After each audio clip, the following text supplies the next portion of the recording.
इस वीडियो में मैं आपको समोच्च कृषि के बारे में बताऊंगा। वीडियो को ध्यान से देखिए ताकि आपको सारी बातें इसी वीडियो में समझ में आ जाए। यहाँ पर देखिए, पर्वतीय क्षेत्रों में मृदा अपरदन को रोकने के लिए नीचे क्या है तो समोच्च कृषि की जाती है।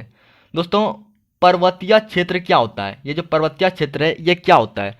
तो जिन क्षेत्रों में मतलब जिन जगहों पर पर्वत जो है, पहाड़ पठार ये सब ज़्यादा होता है उस क्षेत्र को बोलते हैं हम पर्वतीय क्षेत्र। ठीक है, तो पर्वतीय क्षेत्रों में जो मृदा अपरदन है, ये मृदा अपरदन ये एक बहुत बड़ा समस्या होता है।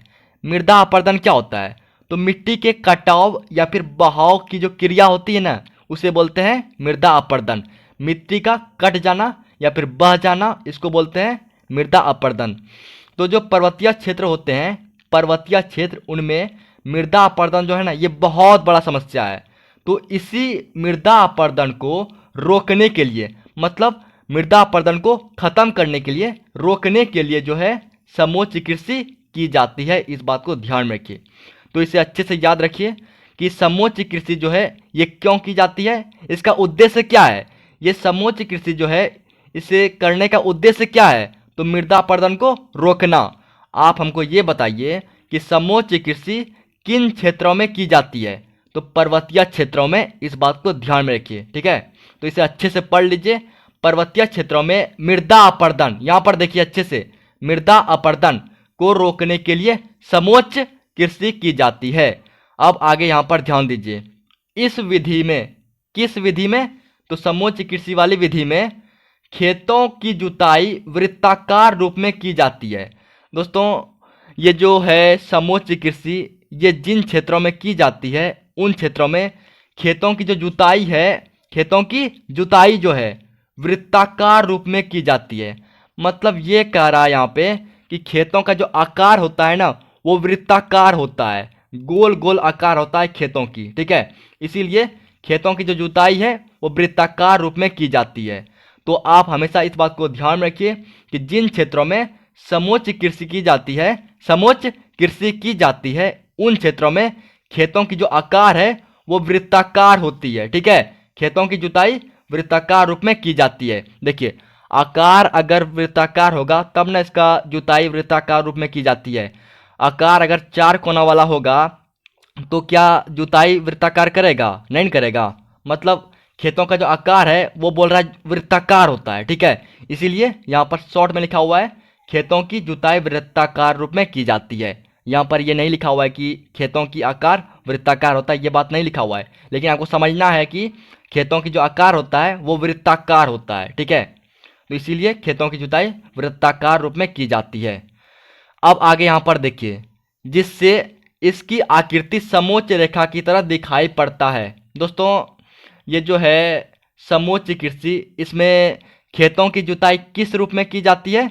तो वृत्ताकार रूप में की जाती है। ठीक है दोस्तों, इसी कारण से मतलब वृत्ताकार, यहाँ पर देखिए, वृत्ताकार रूप में खेती करने से, मतलब खेतों की जुताई वृत्ताकार रूप में करने से क्या होता है कि ये जो खेतों की आकृति है वो समोच्च रेखा की तरह दिखाई पड़ता है। ठीक है, यहाँ पर देखिए समोच्च रेखा, ये क्या है? समोच्च रेखा, मतलब समोच्च कृषि और समोच्च रेखा, इसी समोच्च रेखा से नाम पड़ा है समोच्च कृषि। ठीक है, तो यहाँ पर अच्छे से पढ़ लीजिए। इस विधि में, किस विधि में? तो समोच्च कृषि वाले विधि में खेतों की जो जुताई है, ये जुताई वृत्ताकार रूप में की जाती है। ठीक है, जिससे इसकी आकृति, किसकी आकृति? किसकी आकृति? तो खेत की आकृति। ठीक है, खेत की आकृति जो है समोच्च रेखा की तरह दिखाई पड़ता है। अब आगे यहाँ पर ध्यान दीजिए। इसीलिए इस प्रकार की कृषि को समोच्च कृषि कहा जाता है। दोस्तों, समोच्च कृषि में खेतों की आकृति किसके तरह दिखाई देता है? तो समोच्च रेखा की तरह। ठीक है, समोच्च रेखा की तरह आकृति दिखाई पड़ता है। इसी कारण से जो है, देखिए यहाँ पर, इसीलिए इस प्रकार की कृषि को क्या बोलते हैं हम? समोच्च कृषि कहते हैं। ठीक है, बहुत ही आसान शब्दों में इसे अच्छे से समझ लीजिए। ठीक है, अब आगे यहाँ पर देखिए दोस्तों, इससे हम थोड़ा सा फिगर बना के आपको कुछ समझा देता हूँ। वो दोस्तों होता ये है कि जैसे कि ये पहाड़ी क्षेत्र है। ठीक है, ये पहाड़ी क्षेत्र है। पहाड़ी क्षेत्रों में जो ये ज़मीन होता है ना, ऊपर नीचे होता है, ऊपर नीचे होता है, ठीक है। तो वर्षा जो पड़ता है ना, तो वर्षा पड़ने के कारण जो ये मिट्टी है, ये मिट्टी बह जाता है, ठीक है। अब मिट्टी बहेगा तो इसका उपजाऊ शक्ति जो होगा वो भी बह जाएगा।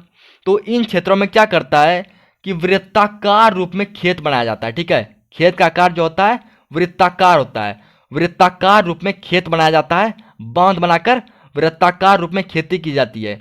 देखिए, वृत्ताकार रूप में जो खेती की जाती है ना, जिससे इसके आकार जो है समोच्च रेखा की तरह दिखाई पड़ता है, ठीक है। इसीलिए हम बोलते हैं इसको समोच्च कृषि, ठीक है। अब आगे यहाँ पर देखिए, इस प्रकार की कृषि से मिट्टी की उपजाऊ शक्ति बनी रहती है। दोस्तों, पहाड़ी क्षेत्रों में जब किसान सब जो हैं वो समोच्च कृषि, यहाँ पर देखिए, समोच्च कृषि को अपनाते हैं तो इससे क्या होता है, तो खेतों की जो उपजाऊ शक्ति है, यहाँ पर देखिए, खेतों की जो उपजाऊ शक्ति है वो बनी रहती है, क्योंकि पानी जो है, वर्षा का जो पानी है वो मिट्टी को बहा नहीं पाता है। देखिए, समोच्च कृषि से क्या फायदा होता है, तो यहाँ पर देखिए, समोच्च कृषि करने से मृदा अपरदन नहीं हो पाता है। इसी कारण मिट्टी का जो उपजाऊ शक्ति है वो, यहाँ पर देखिए, उपजाऊ शक्ति जो है वो बनी रहती है। तो ये था हमारा समोच्च कृषि। आई थिंक आप समझ गए होंगे। दोस्तों, इससे पहले मैं और भी कई सारे क्वेश्चन का वीडियो अपलोड कर चुका हूँ, कुछ वीडियो का लिंक ऊपर डिस्क्रिप्शन में दिया हुआ है। और चैनल को सब्सक्राइब कर दीजिए ताकि जब भी मैं वीडियो अपलोड करूँ तो आपके पास पहुँच जाए। Thank you.